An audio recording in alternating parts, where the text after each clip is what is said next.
موضوع الدرس فی اسماء اللہ و صفاتہ، سورۃ الاعراف، تفسیر ابن کثیر۔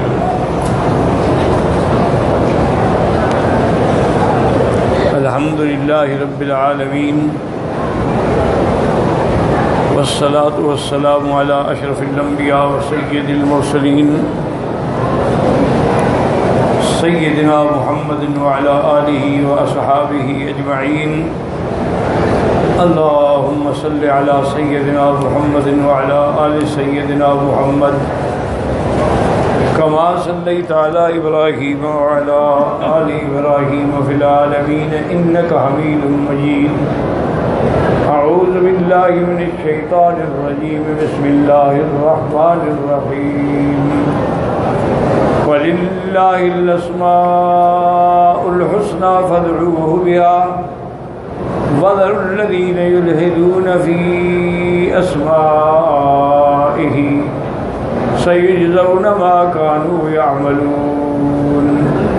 قال المؤلف والمفسر رحمه الله تعالى أدام النفع بعلومه وعلومكم في الدارين آمين إلى أن قال عن أبي هريرة رضي الله تعالى عنه قال قال رسول الله صلى الله عليه وسلم إن لله 99 اسما 100 إلا واحدا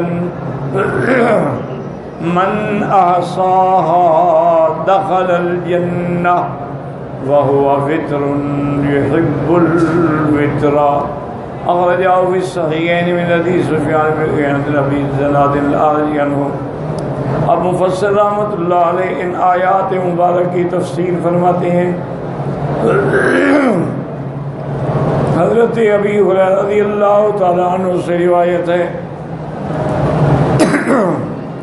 انہوں نے فرمایا کہ حضور صلی اللہ علیہ وسلم نے فرمایا ان للہ 99 اسما، اللہ کے 99 نام ہیں، 100 الا واحدا یعنی 100 ایک کم۔ تاکید ہو گئی اسی کی کہ 99 سے کیا مراد ہے، یعنی مراد یہ ہے کہ 100 سے ایک کم۔ من احصاها، اصل تو احصاء کا معنی ہوتا ہے کسی چیز کا شمار کرنا، لیکن یہاں معنی یہ ہے کہ جس نے ان کو محفوظ رکھا، یعنی گنا سمجھا محفوظ رکھا، دخل الجنت، وہ اللہ کی رحمت سے جنت میں داخل ہوں گے۔ اور اللہ کی ذات ایک ہے، اللہ کی ذات وتر ہے، اور وہ وتر کو ہی محبوب فرماتے ہیں۔ یہ حدیث مبارک جو ہے صحیحین کے اندر بھی موجود ہے، اور اخرجہ الترمذی رحمہ اللہ فی جامعہ، امام ترمذی رحمۃ اللہ علیہ نے اپنی جامع میں بھی اس کو ذکر کیا ہے۔ عن الجوزجانی عن صفوان بن سالم ولید بن مسلم بن شعیب فذکر بسندہ مثلہ، اسی طرح انہوں نے بھی روایت نقل فرمائی ہے۔ وزاد بعد قولہ ویحب الوتر، اس کے بعد انہوں نے یہ یعنی اپنی حدیث مبارک میں اللہ کی اسماء کی تفصیل بھی بیان فرما دی۔ هو اللہ الذی لا الہ الا هو الرحمن الرحیم الملک والقدوس والسلام والمؤمن والمہیمن والعزیز الجبار والمتکبر والخالق والبارئ والمصور الغفار القہار الوہاب الرزاق الفتاح العلیم القابض والباسط والخافض والرافع والمعز والمذل السمیع والبصیر والحکم والعدل واللطیف والخبیر والحلیم والعظیم والغفور الشکور والعلی الکبیر الحفیظ المقیت الحسیب الجلیل الکریم الرقیب المجیب الواسع والحکیم الودود والمجید والباعث والشہید والحق الوکیل القوی المتین الولی الحمید المحصی المبدع المعید المحیی الممید الحی القیوم الواحد والماجد والواحد والاحد الفرد الصمد القادر والمقتدر والمقدم والمؤخر والأول والآخر الظاهر والباطن الوالي المتعالي البر والتواب والمنتقم والعفو الرؤوف مالك الملك ذو الجلال والإكرام المقسط والجامع والغني والمغني المانع والضار والنافع النور والهادي البديع الباقي الوارث الرشيد الصبور. ثم قال الترمذي رحمه الله تعالى هذا حديث غريب وقد روي من غير وجه أن النبي هريرة في كثير من الروايات ذكر الأسماء إلا في هذا الحديث ورواه ابن حبان في صحيح من طريق سفيان وقد رواه ابن ماجه في سننه من طريق آخر عن موسى بن عقبة عن الأعرج عن النبي هريرة مرفوعا فسرد الأسماء كنحو ما تقدم بزيادة ونقصان والذي أول عليه جماعة من الحفاظ أن سرد الأسماء في هذا الحديث مدرج فيه وإنما ذلك كما رواه الوليد بن مسلم وعبد الملك بن محمد الصنعاني عن زهير بن محمد أنه بلغه عن غير واحد من أهل العلم أنهم قالوا ذلك أي أنهم جمعوها من القرآن كما روى عن جعفر بن محمد وسفيان بن عيينة وأبي زيد اللغوي والله تعالى أعلم. تو بعض حدیثوں میں صرف یہ تفصیل آئی ہے اسماء کی، لیکن اس میں کچھ نام جو ہیں وہ 99 سے بھی زیادہ ذکر کیے گئے. تو میں نے عرض کیا تھا نا کہ بعض علماء نے تو اللہ کے 1000 نام بھی لکھے ہیں، بعض نے 3000 نام بھی لکھے ہیں. جیسے کتاب ہے الاسنا فی اسماء اللہ الحسنی، اور بعض آدمیوں نے اللہ کے ناموں کو نظم بھی کیا ہے تاکہ لوگوں کو یاد کرنا جو ہے وہ آسان ہو جائے. کیونکہ نظم کا یاد کرنا آسان ہوتا ہے، نثر کا یاد کرنا مشکل ہوتا ہے. تو بعض علماء نے اسماء اللہ الحسنی اور اسی طرح حضور پاک صلی اللہ علیہ وسلم کے ناموں کو بھی نظم میں جمع کیا ہے. جیسے کہ اس آخری دور میں سے یعنی اس عصر میں حضرت موسیٰ خان روحانی بازی رحمۃ اللہ علیہ جو شیخ الحدیث تھے، انہوں نے بھی اللہ کے اسماء پر ایک منظوم یعنی لکھا تھا جس میں حمان اللہ رب العالمین من الآفات جسمان الودینہ. تو بہرحال معنی یہ ہے کہ جو صحیح حدیث ہے اس کے مطابق نرہنے نام. باقی روایات مختلفہ ہیں، کچھ لوگوں نے صفات کو ذکر کیا ہے، کچھ نے بعض صفات کو ذکر نہیں کیا، تو اس لیے اس میں کمی بیشی ہوتی ہے. لیکن صحیح حدیث مرفوع صحیحین میں نرہنے ہیں. ثم لیعلم ان الاسماء الحسنى غیر منحصرۃ فی 99 بدلیل ما رواه الامام احمد فی مسندہ. اب مفسر فرماتا ہے کہ یہ ٹھیک ہے کہ اللہ کے نام 99 میں بند نہیں ہیں، لیکن صحیح حدیثوں میں اتنے کا ذکر آیا ہے.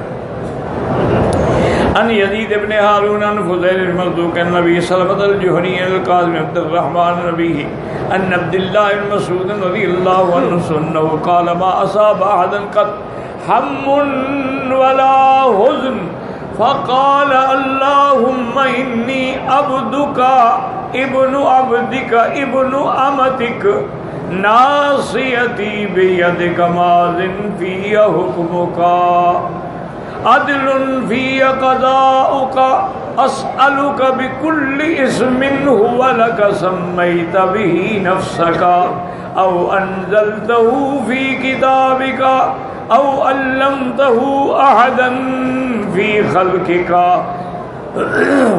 او استأثرت به فی علم الغیب عندک ان تجعل القرآن العظیم ربیع قلبی ونور صدری وجلاء حزنی وذهاب ہمی الا اذهب اللہ حزنہ وهمه وأبدل مكانه فرحا وقيل يا رسول الله فلا نتعلمها وقال بلى ينبغي لكل من سمعها أن يتعلمها.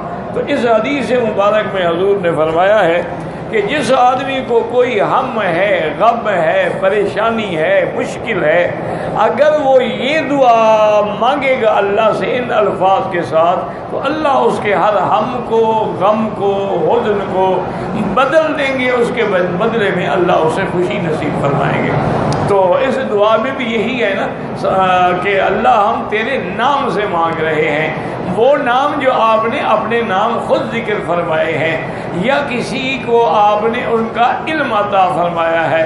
تو بہرحال یہ بڑی عظیم دعا ہے اور بڑی مجرب ترین دعا ہے کہ جس بندے نے بھی یقین کے ساتھ، ایقان کے ساتھ اللہ سے اس دعا کے ساتھ مانگا تو اللہ اس کے ہم اور غم کو فوراً بدل دیتے. اب مسئلہ یہ سمجھیں کہ اللہ نے ہمیں حکم دیا ہے کہ مجھے میرے نام سے پکارو، مانگو. تو اب لفظ دعا جو ہے نا یہ دو چیزوں میں استعمال ہوتا ہے. ایک تو دعا کا معنی ہوتا ہے اللہ کا ذکر، کہ آدمی اللہ کے ذکر میں مشغول ہے، تسبیح میں، تقدیس میں، تحمید میں، تحلیل میں، تکبیر میں وہ مانگ نہیں رہا، بس اللہ کا ذکر کر رہا. تو حدیث مبارک میں ہے کہ اللہ فرماتے ہیں کہ جس بندے کو میرے ذکر نے مانگنے سے بھی مصروف کر دیا ہے، میں اس کو ایسا دوں گا جو مانگنے والوں کو بھی نہیں ملے گا. تو ایک تو طریقہ یہ ہے کہ جیسے میرے مدنی پاک نے رحمت دو عالم نے صلی اللہ علیہ وسلم نے عرفات کے دن یوم الوقوف میں حج کے موقع میں فرمایا تھا افضل ما انا قلت والنبیون قبلی، سب سے افضل ذکر جو ہے جو میں کر رہا ہوں اور مجھ سے پہلے ہر پیغمبر نے کیا ہے، وہ کیا ہے؟ لا الہ الا اللہ وحدہ لا شریک لہ لہ الملک ولہ الحمد یحیی ویمیت وہو علی کل شیء قدیر. تو یہ افضل ذکر ہے اور افضل دعا ہے. اگر دعا تو نہیں ذکر ہے، تو ذکر بھی دعا ہوتی ہے. یاد رکھو کہ جو آدمی قرآن پڑھ رہا ہے، قرآن میں ہی مشغول ہے، یا وہ کلمات طیبہ، کلمہ طیبہ پڑھ لا الہ الا اللہ محمد رسول اللہ، افضل ذکر ہے. اور ایک دعا کا معنی ہوتا ہے جو ہم اپنی حاجت پیش کرتے ہیں کہ یا اللہ میری یہ مشکل حل فرما، یہ بھی دعا ہے. اور ایک بات دماغوں میں ہمیشہ رکھ لیں کہ جو بھی دعا ہم مانگتے ہیں وہ دعا کبھی خالی نہیں جاتی. یا تو اللہ تعالیٰ سے جو ہم نے مانگا ہے وہ اللہ عطا فرماتے ہیں کہ یا اللہ مجھے صالح اولاد عطا فرما، اللہ نے اولاد دے دی. کسی نے مانگا یا اللہ میرے رزق میں برکت عطا فرما، برکت ہو گئی، جو مانگا وہ مل گیا. ایک دوسرا یہ ہے کہ جو مانگا ہم نے اللہ سے وہ تو نہیں ملا، لیکن ایک مصیبت آ رہی تھی جو اس دعا کی وجہ سے اللہ نے ٹال دی، ہمیں پتہ بھی نہیں. یعنی وہ چیز تو ہمیں نہیں ملی، لیکن اسی دعا کی برکت سے ایک مصیبت جو تھی وہ ٹل گئی. تو یہ بھی اتنا بڑا فائدہ ہے. اور تیسرا یہ فائدہ ہے کہ نہ تو مطلوب ملا نہ بلا ٹلی، اللہ اس کو محفوظ کر دیتے ہیں کہ اس کا بدلہ اس کو قیامت کے دن دیں. اور یہ بھی حدیث میں آتا ہے کہ جب قیامت میں اس کو دعاؤں کا بدلہ ملے گا تو وہ کہے گا ہائے کاش دنیا میں مجھے کچھ بھی نہ ملتا، آج سارے بدلے مل جاتے، کیونکہ وہ بدلہ اتنا عظیم ہوگا. تو دعا کبھی خالی نہیں جاتی کہ دعا جو ہم مانگتے ہیں یہ نہ سمجھا کرو. اچھا دوسرا دعا میں ایک یہ بھی حکم ہے کہ دعا مانگتے مانگتے یہ نہ کہو کہ جی مدت ہو گئی دعا مانگ رہے ہیں اور حاجت پوری نہیں ہوتی، یا کبھی کبھی جاہل یہ بھی کہے جی خدا ہماری بھی نہیں سنتا. یہ تو کفر کا کلمہ ہے. خدا تو سب کی سنتا ہے، وہ تو ابلیس کی بھی سنتا ہے، وہ تو جن و انس کی بھی سنتا ہے، وہ جانور پرندوں کی بھی سنتا ہے. یہ کہنا کہ جی میری تو جی مدت ہو گئی ہے مانگتے مانگتے، خدا میری تو نہیں سنتا، یہ کلمہ کفر ہے. کبھی لا امید نہ ہوں مانگتے مانگتے. اب دیکھیں نا کہ حضرت ایوب علیہ السلام کو تکلیف ہوئی، بیماری آئی، ملک چلا گیا، حکومت چلی گئی، سلطنت چلی گئی، خاندان چلا گیا، بالکل اکیلے رہ گئے. لیکن اس میں مدتوں آپ مبتلا رہے. اتنی تکلیف ہوئی کہ جس کا کوئی تصور نہیں ہو سکتا. اللہ سے ہمیشہ وہ یہی دعا مانگتے تھے، رب انی مسنی الضر وانت ارحم الراحمین، رب انی مسنی الضر وانت ارحم الراحمین. اور اسی طرح قرآن میں ہے کہ رب انی مسنی الشیطان بنصب وعذاب. اب جب دعا کی منظور ہونے کا وقت آیا تو اللہ نے حکم دیا القذ برجلک ھذا مغتسل بارد وشراب. ایوب جہاں بیٹھے ہو یہی پانی پاؤں مارو، چشمہ نکلے گا، اس چشمے کا پانی پیو، غسل بھی کرو. آپ نے پیا، غسل کیا، 1 سیکنڈ میں ساری بیماری ختم. اللہ نے پھر آپ کی اولاد بھی دی، وَوَهَبْنَا لَهُ وَأَهْلَهُ وَمِثْلَهُ مَعَهُ، وہ بھی دی، اس سے بھی زیادہ اللہ نے نعمتیں عطا فرما دی. لیکن مدتیں گزر گئی. تو اب یہ ہم کہیں کہ جی ہمیں تو اتنا عرصہ ہو گیا دعا مانگتے ہوئے، ہماری دعا منظور نہیں ہوتی. یہ جاہلوں کی بات ہے. دعا تو منظور ہے، منظور نہ ہو تو دعا مانگنے کی اللہ توفیق ہی نہ دے. اسی طرح آپ دیکھیں کہ حضرت یعقوب علیہ السلام پیغمبر ہیں اور یوسف علیہ السلام پیغمبر ہیں. بیٹے کی جدائی میں کتنی مدت گزر گئی کہ اسف علی یوسف وابیضت عیناہ من الحزن فہو قدیم، کہ روتے روتے آپ کی آنکھیں مبارک جو تھی وہ بھی سفید. اور اللہ تبارک و تعالیٰ کی شان ہے کہ یوسف علیہ السلام کنویں میں موجود ہیں، خبر نہیں دیتے، اللہ کی مرضی. اور پھر یوسف علیہ السلام بادشاہ بھی بن گئے.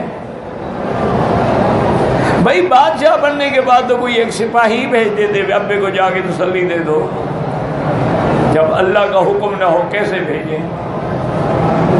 اور تو اللہ کے احکام کے پابند ہیں. ابھی امتحان باقی تھا یعقوب علیہ السلام. پھر یوسف کے ساتھ دوسرا بچہ بھی بچھڑ گیا.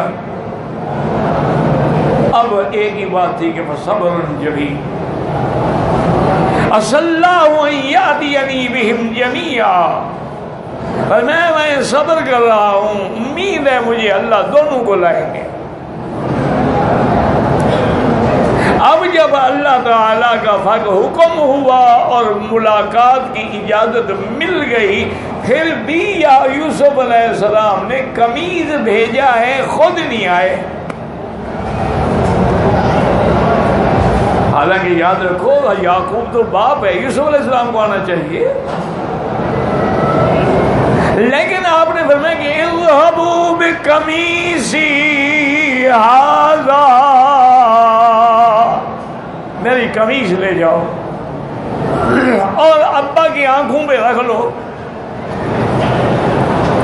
فَأَلْقُوا عَلَى وَجْهِ أَبِي يَأْتِ بَصِيرًا. اب دیکھیں کہ مصر سے حضرت یوسف کا قمیص لے کے بھائی چلے ہیں اور حضرت یعقوب اپنے پوتے اپنی اولاد کو اکٹھا کر کے کہتے انی لأجد ریح یوسف، آج تو مجھے یوسف کی خوشبو آ رہی ہے. اللہ اکبر. یاد رکھو انبیاء کے کپڑوں میں بھی خوشبو، بدن میں بھی خوشبو، جسم میں بھی خوشبو، ان کے نام میں بھی خوشبو، ان کے اقوال میں بھی خوشبو، ان کے اعمال میں بھی خوشبو. نبی نبی ہوتا ہے، پیغمبر پیغمبر ہوتا ہے. سارے بچے اکٹھے ہوئے تو انہوں نے کہا ابا جان آپ بس ایک ہی خیال میں بیٹھے ہوئے ہیں، انک لفی ضلالک القدیم، آپ تو اسی پرانے خیال میں گم ہیں. کہاں یوسف اللہ عالم، پتہ نہیں وہ زندہ بھی ہے کہ نہیں ہے. نہیں مانتے ہو نہ مانو، لیکن مجھے خوشبو آ رہی ہے۔ فلما ان جاء البشیر القاہ علی وجہہ فارتد بصیرا، جب وہ خوشخبری دینے والا بیٹا آیا اور قمیص لے کے آیا اور قمیص ابے کے آنکھوں پہ رکھی، فوراً بینائی جو تھی لوٹ آئی، روشنی لوٹ آئی۔ اور ابے نے یہی کہا، میرے بچوں میں نے نہیں کہا تھا کہ میں جو جانتا ہوں تمہیں پتہ نہیں ہے۔ اب مسئلہ یہ پیدا ہوتا ہے کہ بھائی عجیب بات ہے نا جی کہ ابا جان موجود ہیں، قمیض بھیج رہے ہیں، یوسف علیہ السلام باپ کے پاس نہیں آتے، وجہ کیا ہے؟ یاد رکھو، مسئلہ سمجھ لو کہ ہر چیز میں اللہ کی حکمت ہوتی ہے۔ اصل مسئلہ یہ تھا کہ حضرت یوسف علیہ السلام نے جو خواب دیکھا تھا وہ کیا تھا؟ انی رأیت احد عشر کوكبا والشمس والقمر رأیتهم لی ساجدین۔ فرمایا ابا جان میں نے خواب دیکھا ہے کہ سورج چاند مجھے سجدہ کر رہے ہیں اور 11 ستارے میرے آگے جھک رہے ہیں۔ تو مفہوم یہ تھا کہ جھکنے کے لیے ماں باپ اور بھائی آئیں گے، یوسف نہیں آئے گا۔ جو سجدہ کرنا چاہتا ہے وہی آتا ہے، مسجود تو چل کے اس کے پاس نہیں آتا۔ اس لیے یوسف علیہ السلام کو حکم نہیں تھا آنے کا، حکم یہی تھا کہ والد آئیں گے، والدہ آئیں گی، بھائی آئیں گے۔ اور پھر وہ آ گئے، استقبال کیا، اپنے والدین کو لے آئے اپنے تخت پہ اور خود اپنے تخت پہ بیٹھے۔ سب والدین اور بھائی فخروا لہ سجدا، سب کے سب سجدے میں گر گئے۔ قال یا ابتی ھذا تعویل رؤیای من قبل قد جعلها ربی حقا۔ حضرت یوسف علیہ السلام نے عرض کیا ابا جان یہ وہ خواب کی تعبیر ہے جو میں نے آپ کو خواب سنایا تھا، آج اللہ نے میرے خواب کو سچا کر دکھایا ہے۔ اللہ اکبر۔ لیکن یہ ہماری جو برادری ہے نا، میری برادری تو میری ہے نا بابا، مولوی کوئی ہو، ہم برادری تو مولوی بھی ہوتی ہے۔ انہوں نے بھی ماشاءاللہ نہ قرآن کو بخشا، نہ حدیث کو بخشا، نہ سنت کو بخشا، نہ اہل حق کو بخشا۔ اللہ کے قرآن میں اتنی بڑی تعریف کی ہے ان اہل بدعت نے جس کا آپ تصور بھی نہیں کر سکتے۔ انہوں نے یہاں سے مسئلہ نکالا کہ فخروا لہ سجدا، اگر حضرت یعقوب نبی ہو کے سجدہ کر سکتے ہیں بیٹے کو، تو ہم اگر بزرگوں کو سجدہ کریں تو کیوں ناجائز ہے؟ انہوں نے بھی مسئلہ نکال لیا نا جی۔ وہ انتظار میں بیٹھے ہوتے ہیں کبھی موقع ملے۔ وہ ایک مولوی تھا، مر گیا بیچارہ، میرے خیال میں مر گیا ہوگا، بہت پرانی بات۔ تو اس سے ایک آدمی نے جلسے میں چٹ لکھی کہ حضرت ہم جو پیران پیر کی 11ویں شریف مناتے ہیں اس کی کوئی دلیل دیں، ہمیں وہاں بھی بڑا پریشان کرتے ہیں کہ اس کے بارے میں کوئی حدیث میں کوئی قرآن کی آیت، کوئی حدیث مبارک، کوئی دلیل ہو۔ تو انہوں نے کہا بالکل قرآن میں ہے بھئی، دیکھو قرآن نہیں کہتا انی رأیت احد عشر، احد عشر کیا ہوتا ہے؟ کہا جی 11ویں۔ انہوں نے کہا جی زندہ باد، 11ویں ثابت ہو گئی۔ اب قوم اتنی بڑی جاہل ہے کہ یہ واقعہ تو یوسف علیہ السلام کے زمانے کا ہے، پیران پیر تو حضور کے زمانے کے بھی کئی سو سال بعد پیدا ہوئے۔ انہوں نے بھی کہا جی سبحان اللہ۔ دیکھو جی مولوی صاحب نے سمجھا نا مسئلہ، 11 تو لکھا ہوا ہے، 11ویں تو ہو گئی نا۔ انا للہ و انا الیہ، یہ نہ سمجھا کہ مولوی صاحب یہ تحریف ہے اللہ کے قرآن کی، اور تحریف کرنے والا کافر ہو جاتا ہے۔ تم قرآن کے معنی کو بدل رہے ہو۔ اب جناب دوسرا مسئلہ کیا ثابت کیا کہ اگر یعقوب یوسف کو سجدہ کر سکتا ہے اور وہ سجدہ شرک نہیں ہے، تو ہم بھی اگر پیروں کو، فقیروں کو، مزاروں پہ سجدہ کریں تو وہ کیوں شرک ہے؟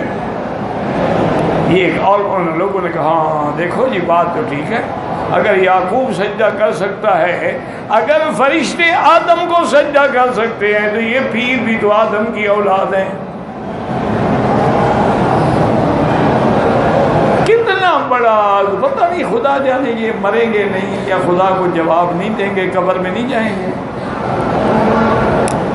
کہ محض اپنی روٹیاں کھانے کے لیے اللہ کے قرآن کی تحریف کرتے رہیں، کہ اللہ کو کیا جواب دیں گے آپ؟ وہ ایک مولوی صاحب کی مثال ہے، اللہ عالم سچی ہے جھوٹی ہے خدا جانتا ہے، وہ کسی مسجد میں اس کو امام بنایا۔ اب جب مہینہ ختم ہوا تو امام نے کہا کہ میرے ساتھ جو تنخواہ مقرر کی تھی وہ تنخواہ تو دو۔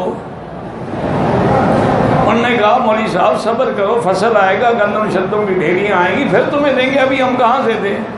انہوں نے کہا بغیر تنخواہ کے تو نہیں رہ سکتا۔ تو انہوں نے کہا اچھا جی مجھے اجازت نہیں دیتے ہو، پھر گندم کے موقع پہ میں آ جاؤں گا، تنخواہ لے جاؤں گا، ابھی میں جاتا ہوں، لیکن ایک بات یاد رکھنا کہ جتنی نمازیں میں نے تم کو پڑھائی ہیں وہ دوبارہ پڑھ لینا، میں بھی بے وضو پڑھاتا رہا۔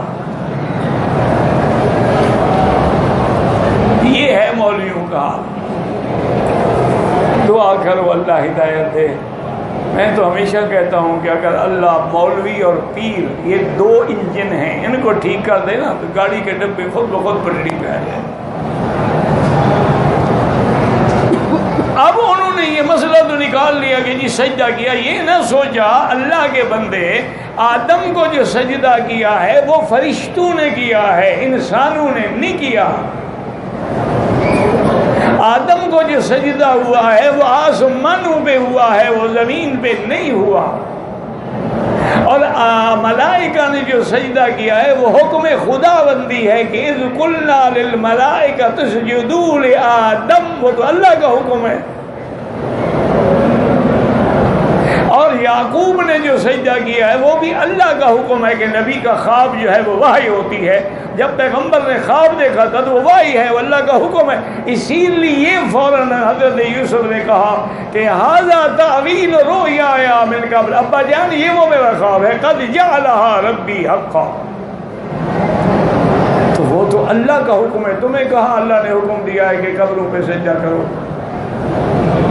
اور ایک بہانہ یہ بھی بناتے ہیں کہ جی نماز کا سجدہ اور ہے اور قبر کا سجدہ اور ہے۔ کیا معنی بھائی ہو گیا؟ جی نماز والا سجدہ تو عبادت ہے، اور یہ جو ہم قبروں پہ سجدے کرتے ہیں یہ تو تعظیم ہے، یہ عبادت تھوڑی ہے۔ عبادت ہو تو شرک ہو نا، تو یہ بھی جہالت ہے۔ صحابہ نے خود حضور سے پوچھا تھا کہ یا رسول اللہ دنیا کے بادشاہوں کو سجدہ کیا جاتا ہے، ہم آپ کو سجدہ کریں؟ وہ عبادت کا سجدہ تو نہیں پوچھ رہے تھے، تعظیم کا ہی پوچھ رہے تھے نا۔ بادشاہوں کو جو لوگ سجدہ کرتے تھے تعظیم کے طور پہ کرتے تھے، عبادت تو نہیں سمجھتے تھے۔ حضور نے فرمایا خبردار کوئی کسی کو سجدہ نہیں کر سکتا، اللہ کے سوا کسی کا سجدہ جو ہے وہ حرام ہے۔ اور فرمایا کہ اگر اجازت ہوتی تو میں بیوی کو حکم دیتا کہ خامن کو سجدہ کرے، یعنی خامن کے اتنے حق ہیں۔ آج ہم ماشاءاللہ اس حدیث پہ اچھا عمل کر رہے ہیں، خامن کو تو سجدہ نہیں کرتے، البتہ خامن سجدہ کر رہا ہے، وہ شریف آدمی ہے وہ کر دیتا ہے۔ انا للہ و انا الیہ راجعون، انا للہ و انا الیہ راجعون۔ دعا کرو اللہ ہدایت۔ دیکھو جہاں خدا کا حکم ہو وہ چیز جائز، جہاں حکم نہ ہو وہ ناجائز۔ اللہ نے ہمیں کیا حکم دیا ہے کہ اللہ کے سوا کسی کا سجدہ نہ کرو، واسجدوا للہ الذی خلقہن، اسی کو سجدہ کرو جس نے ان کو پیدا کیا۔ ان کنتم ایاہ تعبدون، باقی یہ تعظیم ہے بھائی، اللہ کو جو سجدہ کرتے ہیں اللہ کی عظمت دل میں نہ ہو تو کون سجدہ کرے؟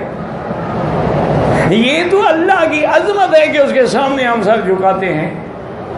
اس لیے ہمیشہ یاد رکھیں کہ ایک تو دعا سے کبھی مایوس نہ ہوا کریں، اور کبھی یہ خیال بھی نہ کیا کریں کہ جی مدت ہو گئی دعا منظور، اللہ کی مرضی ہے، وہ جب چاہے وہ بادشاہ ہے۔ دنیا کے بادشاہوں کے دروازوں پہ جاتے ہو، سال ہر سال پھرتے ہو، کام نہیں ہوتے، کبھی 1 منٹ میں بھی ہو جاتے ہیں، یہ تو اس کی مرضی ہے نا کہ وہ چاہیں تو فوراً دعا سن لیں اور نہ چاہے۔ اچھا کبھی یہ بھی ہوتا ہے کہ موسیٰ علیہ السلام نے، بنو اسرائیلی روایت ہے، اعتبار تو نہیں ہوتا ایسی روایتوں کا، لیکن قرآن کے مخالف نہ ہوں تو علماء لے لیتے۔ ایک بندے کے بارے میں اللہ کے فرشتوں نے عرض کیا کہ یا اللہ یہ تیرا بندہ ہے اور آج سال ہا سال گزر گئے ہیں کہ وہ تیرے دروازے پہ ہے، عبادت میں ہے، رکوع میں ہے، سجدے میں ہے، ذکر میں ہے، دعا میں ہے، اور اس کی دعا منظور نہیں ہو رہی ہے، اب تو مہربانی فرمائیں۔ اللہ نے فرمایا جب وہ روتا ہے، جب وہ مانگتا ہے نا، مجھے لطف آتا ہے، میں کہتا ہوں میرا بندہ ایسے مانگتا ہے، اس کے مانگنے میں بھی اللہ خوش ہے۔ اگر میں اس کا کام کر دوں پھر تو نہیں مانگے گا نا، اس کو رہنے دو اسی حال میں۔ تو یہ اللہ کے نظام ہیں، اللہ کے معاملات ہیں۔ اچھا حکم کیا ہے کہ للہ الاسماء الحسنی فادعوہ بہا، ان کے ساتھ اللہ کو پکاریں۔ کیا معنی کہ 99 نام جو ہے پہلے درود شریف پڑھو، پھر 99 نام پورے کے پورے پڑھنے کے بعد پھر اپنی دعا کرو، پھر درود شریف پڑھ کے دعا کو ختم کرو۔ تو 99 نام پڑھ کے دعا مانگنا جو ہے وہ بھی قبولیت کی علامت ہے۔ اور آج کل چھپے ہوئے ہیں، کتابوں میں ہیں، آدمی چھوٹے چھوٹے کتابچوں میں بھی ہیں، تو آدمی پڑھتا رہے تو 2-4 دن کے بعد یاد بھی ہو جاتے ہیں۔ اچھا ایک تو یہ طریقہ ہے، ایک طریقہ علماء نے یہ بھی لکھا ہے کہ جو تیری مشکل ہے نا اس کے مطابق جو اللہ کا نام ہے اس کے ساتھ اللہ کو پکار۔ کیا معنی بھی تیرے رزق میں کمی ہے تو یا باسط ہو، یا رزاق، یا وہاب، جس میں رزق دینے والا، ان ناموں کے ساتھ اللہ کو پکارو۔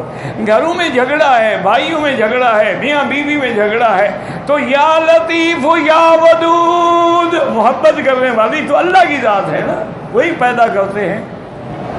تو جو تمہیں مشکل ہے، اچھا دشمن ہے، ظالم ہے، تم اس کا کچھ نہیں بگاڑ سکتے، یا قہار، یا جبار، یا متکبر، اللہ کے ان ناموں کے ساتھ دعا مانگو تو دعا جلدی قبول ہوتی ہے۔ ایک طریقہ یہ بھی ہے، اللہ تبارک و تعالی یعنی آدمی کو صحیح طریقے کہ جو نام جس کام کے مناسب ہے اس کے لیے استعمال کرے۔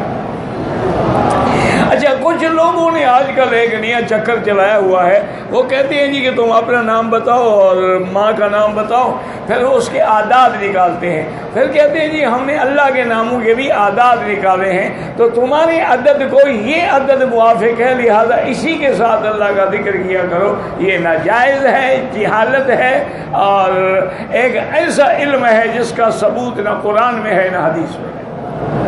تو اس لیے اللہ کا حکم ہے کہ اللہ کو پکارو اور اللہ کے ناموں کے ساتھ پکارو، یا اللہ یا اللہ۔ اچھا کچھ علماء نے جمع بھی کیا ہے کہ آیت الکرسی اور خواتین سورۃ الحشر ان کے اندر اسم اعظم ہے۔ بعض علماء نے یہ بھی جمع کیا ہے کہ یا اللہ یا اللہ، یا رحمان یا رحیم، یا حی یا قیوم، یا ذا الجلال والاکرام، یا الہی الہنا الہ کل شیء الہا واحدا لا الہ الا انت، کہتے ہیں اس کے اندر اسم اعظم۔ اور ایک حدیث میں ہے کہ لا الہ الا انت سبحانک انی کنت من الظالمین، حضور نے فرمایا الذی اذا دعی بہ استجاب، جو اس کلمے کے ساتھ دعا مانگے گا اس کی دعا ضرور قبول ہوگی۔ اللہ کا اسم اعظم جس نے حضرت یونس کو مچھلی کے پیٹ سے نکال لیا ہے، تو دنیا کے قید خانے کیا چیز ہوتے ہیں۔ اس لیے ہمیشہ یاد رکھیں کہ اللہ کو اللہ کے ناموں سے پکاریں، جتنی تم پکار میں سچے ہوگے اتنی جلدی دعا منظور ہو۔